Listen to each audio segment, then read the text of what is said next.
The 24 Brides of Pastor OSAS. Part 1. The Calling of Pastor OSAS. In the ancient city of Benin, nestled in the cultural and spiritual heartland of Edo State, Nigeria, there lived a man whose name would soon be whispered across every household and reverenced in churches far beyond the borders of the city. His name was Pastor OSAS. Unlike many men of his generation, OSAS was not born into riches, nor was he born into a family of notable acclaim. His father was a traditional spiritualist, well known for his dealings in ancestral powers. But OSAS, from childhood, had a different spirit. At the age of 11, OSAS had a vision. He saw a man in radiant white, eyes like fire, holding a Bible and saying to him, "You shall be my mouthpiece in this land."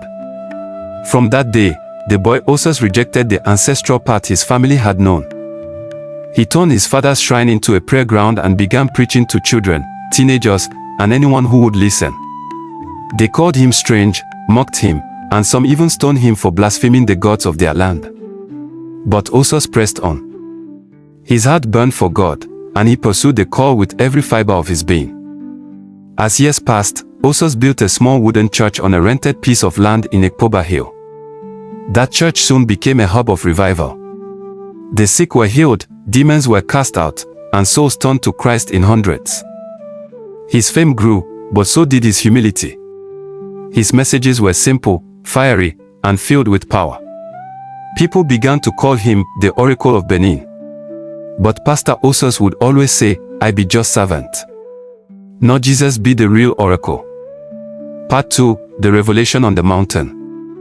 In his 23rd year of ministry, Pastor OSAS decided to take a 21-day retreat at the Uromi Mountain, a remote place known for its serenity and history of spiritual encounters. He went with only water and his Bible. For the first 7 days, he prayed in tongues, night and day.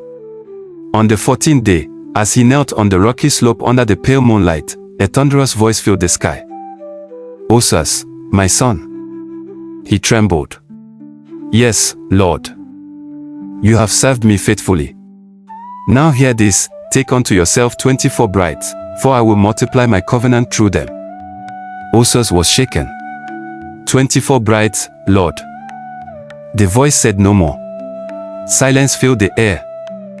He returned from the mountain shaken, confused, but resolute.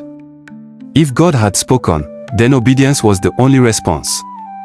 Within the next 3 years, OSAS began to marry. One after the other, 24 women, all hand-picked, all convinced of the divine mandate. His congregation was split. Some called it blasphemy, others called it deeper obedience. His church declined in number, but his confidence in the revelation stood firm. He built a massive estate in Ogbo, where all 24 wives lived in separate quarters. Each one bore children, and he called them Covenant Seed of the New Testament. Part 3. The Spiritual and Social Consequences. The once revered name of Pastor OSAS now evoked controversy. Church leaders called for his excommunication. TV stations debated him. Social media roasted him.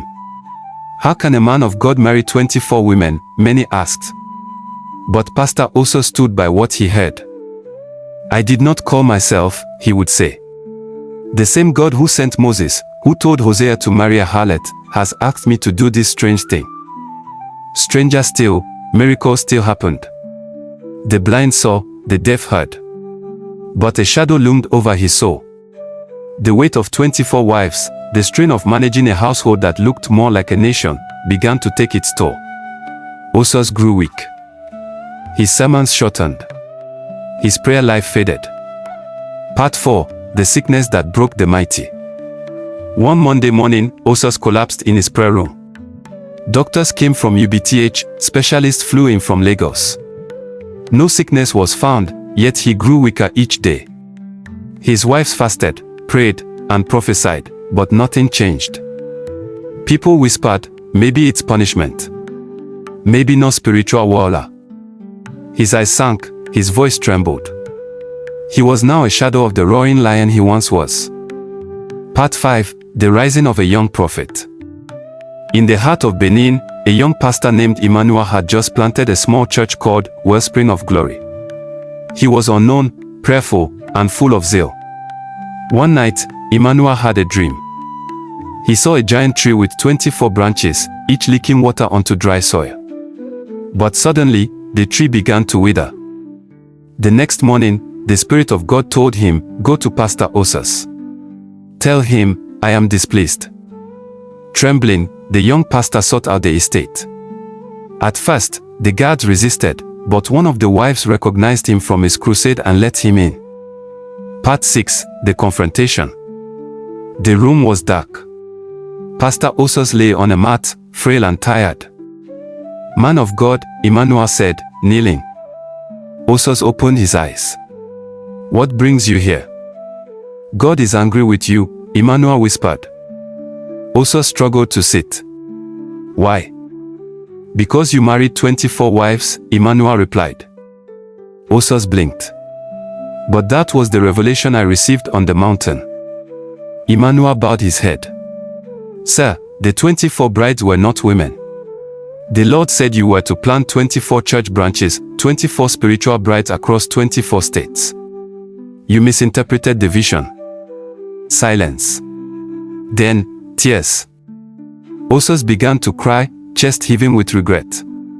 "Oh Lord, have mercy. I did not understand. I thought I was obeying." Part 7, Repentance and the Final Hours. The next day, Pastor Osas gathered all 24 wives and children. He apologized. He confessed. He asked for their forgiveness.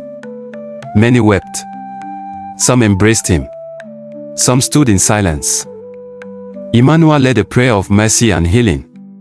The Spirit of God came down like a mighty wind. But it was too late. By dawn, Osas had passed. Peacefully.